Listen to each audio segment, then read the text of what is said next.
কথায় বলে না, ধর্মের কল বাতাসে নড়ে। আমরা রয়েছি টালা প্রত্যয়ের সামনে, সেই টালা প্রত্যয়, বিখ্যাত টালা প্রত্যয়।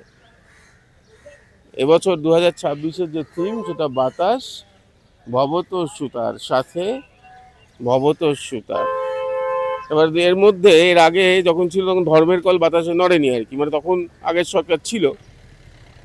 এখানে প্যান্ডেল শুরু হয়ে যায় অনেক দিন আগে থাকতে। এই প্যান্ডেল শুরু হওয়ার আগে এবারে দেখুন খোলা চলছে। শুরু হয়েছিল প্যান্ডেল, কিন্তু খুলে নেওয়া হচ্ছে। বিস্তীর্ণ মাঠ জুড়ে প্যান্ডেল হওয়ার প্যান্ডেল হওয়ার সঙ্গে সঙ্গে দেখুন বাঁশ পড়ে রয়েছে, সমস্ত লোহার স্ট্রাকচার পড়ে রয়েছে। প্যান্ডেল শুরু হয়ে প্যান্ডেল খোলা হচ্ছে, মানে শুরুর আগেই খোলা হচ্ছে। আসতে থাকুন, দেখুন কত বিশাল এলাকা জুড়ে। এখানে 6 মাস আগে থাকতেই প্যান্ডেল শুরু হয়ে যায়। বিশাল এলাকা জুড়ে আপাতত লোহার স্ট্রাকচার দেখুন পড়ে রয়েছে,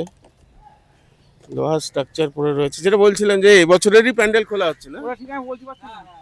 এবছরের প্যান্ডেলটাই এবছরেরই প্যান্ডেল, সেটাই খুলে খুলে নিচ্ছে, তাই তো? অনেক কাজ হয়ে গেছিল এবারে প্যান্ডেলের। আচ্ছা, সেগুলো সব সব হ্যাঁ, বুঝতে পেরেছি।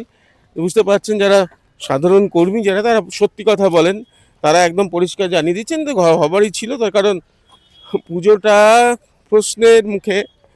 এই পুজো নিয়ে অনেক প্রশ্ন, মাসার্ট এবং অনেক প্রশ্ন উঠছে, এফআইআর হয়েছে, অনেক কিছু অভিযোগ।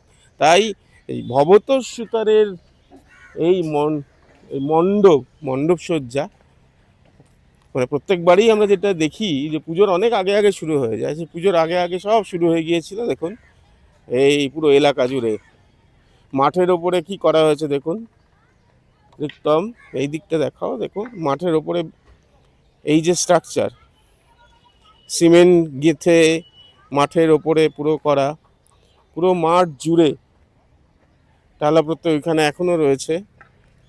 খুব সম্ভবত এখানে এসি, এখানে তো যখন পুজো হতো সেই পুজোর সময় পুরো একেবারে 5 স্টার হোটেলের মতো ব্যবস্থা, এবং ভিআইপিদের ঢোকার জন্য, সাধারণ মানুষ এর থেকে বেশি গুরুত্ব পেতেন ভিআইপিরা। তো এবার টালা প্রত্যয়ের পুজো হবে কি হবে না সে বুঝতেই পারছেন, প্রশ্নের মুখে। কিন্তু এখনো ওই নিধিরাম সর্দারের মতো একটা ব্যানার টাঙানো রয়েছে,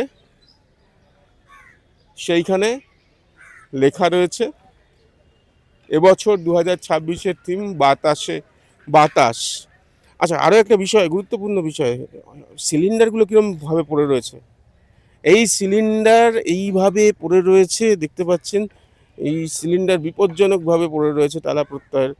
তো মাঠের ওপরে সিলিন্ডার পড়ে রয়েছে বিপজ্জনকভাবে, অর্থাৎ পুজো হচ্ছে না ধরেই নেওয়া যায়, প্রত্যয়ের পুজো হচ্ছে না ধরেই নেওয়া যায়।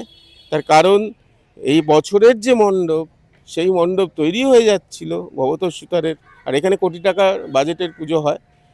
সেই পুজো আপাতত দেখা যাচ্ছে হয়ে যাওয়া মণ্ডপ খুলে ফেলা হচ্ছে, যদিও ব্যানার এখনো রয়েছে। আর সবচেয়ে বড় এখানে দেখতে পেলাম যে খুলে নেওয়া তো ঠিক আছে, পুজো মাঠ দখল করে এইভাবে কংক্রিটের যে স্ট্রাকচার তৈরি করা হয়েছে এবং সিলিন্ডার পড়ে রয়েছে, সিলিন্ডার উন্মুক্তভাবে বিপজ্জনকভাবে পড়ে রয়েছে। কিছু হলে কে দায়িত্ব নেবে? রিক্তমের সঙ্গে প্রীতম দে, এই সময় লাইভ।